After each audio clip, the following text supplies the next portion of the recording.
وہ ہنس رہی تھی اور مسلسل ہنس رہی تھی۔ ماں نے غصے سے اس کی طرف دیکھا، پھر مہمانوں کی طرف متوجہ ہو گئی۔ وہ سمجھ گئی کہ آج پھر اس کی کلاس ہوگی، آج پھر اس کی خیر نہیں۔ مہمانوں نے رخصت چاہی، ماں بھی دروازے تک ان کو چھوڑنے گئی۔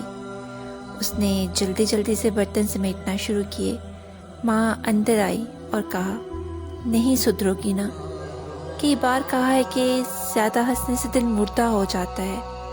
وہ پھر ہنسی اور ماں سے لپٹ گئی اور بولی، جب دل مردہ ہو جائے گا نا تو پھر ہنسوں گی نہیں۔ اللہ تجھے ہمیشہ ہنستا مسکراتا رکھے۔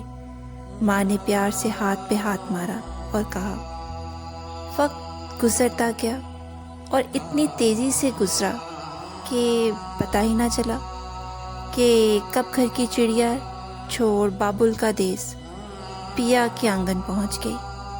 کچھ فاصلے انسان کو انسان سے دور کر دیتے ہیں، مگر دل کے رشتے کبھی دور نہیں ہوتے، خاص کر اگر رشتہ ماں اور بیٹی کا ہو۔ وہ مہینے میں ایک بار آتی، وہ بھی چند گھنٹوں کے لیے۔ آج بھی وہ آئی ہوئی تھی اور سب کے ساتھ بیٹھی ہوئی تھی۔ بھابھی کولڈ ڈرنک کھول رہی تھی۔ بھائی نے پوچھا، کھول لو گی؟ بھابھی نے بوتل بھائی کو تھما دی اور بولی، نہیں آپ کھول دیں۔ بھائی نے جیسے ہی وہ بوتل کھولی، بوتل ابل کر بھائی پہ ہی گرنے لگی۔ سب ہنسنے لگے، ماں کو بھی ہنسی آ گئی۔